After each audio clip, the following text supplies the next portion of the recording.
Bonjour à tous, bonjour à toutes. Alors, je vous retrouve pour cette nouvelle vidéo de la nouvelle lune. Je me suis connectée assez rapidement parce que j'avais pas eu le temps de le faire. J'ai d'autres petites choses à gérer en côté perso et du coup, voilà, j'ai voulu quand même vous faire la vidéo à temps, mais cela impliquait de ne pas avoir trop l'occasion de me connecter aux énergies de la lune. Il y a cependant une notion de on balaye tout ce qui traîne pour aller vers quelque chose qui nous correspond plus. Il y a une notion de reconstruction, il y a une notion de on clôture vraiment là en cette fin d'année, encore le cycle là qui arrive, hein, puisque vous le savez, c'est de la nouvelle lune à la prochaine nouvelle lune. Ces énergies-là vont nous faire travailler vraiment de clôturer tout ce qui est ancien, tout ce qui ne nous correspond plus. Ce que j'ai eu en flash, c'était vraiment comme une notion de cascade, mais de grande cascade. Vous voyez les chutes du Niagara, bah, un petit peu la même chose. C'est-à-dire que vraiment, on laisse se jeter en contrebas tout ce dont on ne veut plus pour avoir finalement en haut de ces chutes une eau plutôt légère et plutôt claire. Donc voilà, c'est un peu ce que j'avais comme notion de tant pis si on jette en perte et fracas, mais il faut se libérer. C'est vraiment ça, c'est un gros coup de pied au derrière là qu'on est en train de nous donner. Ok, alors qu'est-ce que nous annonce cette nouvelle lune avec les cartes? Je vous parlais de reconstruction, on est dans la carte du renouveau. Donc une carte avec, moi j'ai une forme de roue là, qui est très présente. Moi, je le vois un peu comme la roue. Ça y est, j'ai perdu le nom. J'ai beaucoup de mal à me concentrer là aujourd'hui. La roue de la fortune, voilà, dans le tarot. La roue de la fortune qui inexorablement fait son œuvre et en vient de toute façon à changer la donne. Et là, c'est comme si ce personnage il est en train de regarder la roue et avec la petite lumière, moi je vois ça. Alors, je vais essayer de vous montrer mieux. Hop. Voilà. Un petit peu comme si là on avait des portes qui commencent à s'ouvrir sur quelque chose de lumineux.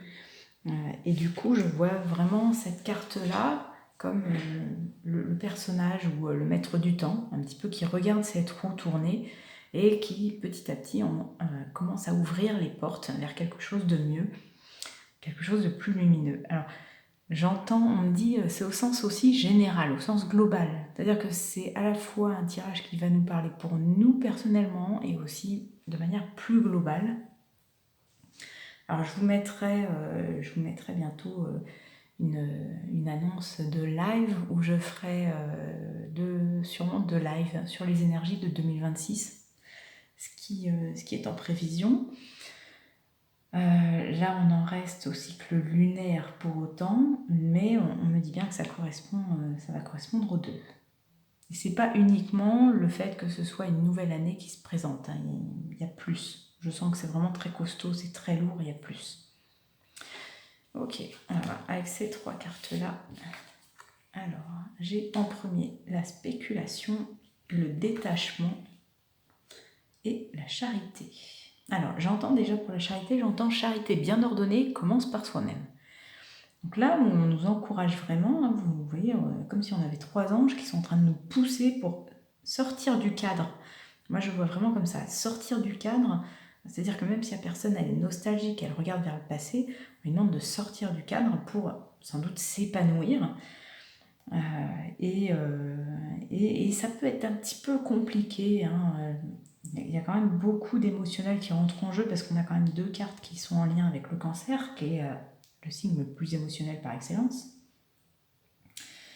D'où en plus la présence du crabe qui est là. Donc il y a cette notion-là de on remet tout en ordre, charité bien ordonnée commence par soi-même et on avance, on fait fi du reste, et même si ça nous fait sortir du cadre. Vous voyez, ce visuel-là, on pourrait imaginer que finalement là, il y a cette fameuse cascade dont je vous parlais. Donc le détachement, c'est un petit peu, si je veux regarder vers l'avenir, eh ben, il faut que je regarde ce que je jette, ce que je ne veux plus, et d'arriver à s'en détacher pour garder un petit peu, comme si on gardait une ligne droite. On a, d'ailleurs là, on est en train de m'orienter sur un point important qui est le double 1, le 11. C'est comme si finalement on le retrouvait là. Chaque trait du 1 correspond à un début de la porte là, qui est en train de s'ouvrir.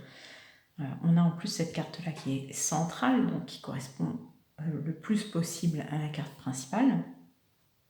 Donc pour moi, on a vraiment cet acte-là qui nous est demandé de faire, et d'arrêter un petit peu de spéculer sur comment ça va être, et si je fais ça, mais et qu'est-ce que ça va donner ci, et qu'est-ce que ça va donner ça. La spéculation, c'est ça, hein. On voit aussi alchimie, qu'est-ce que j'ai d'autre,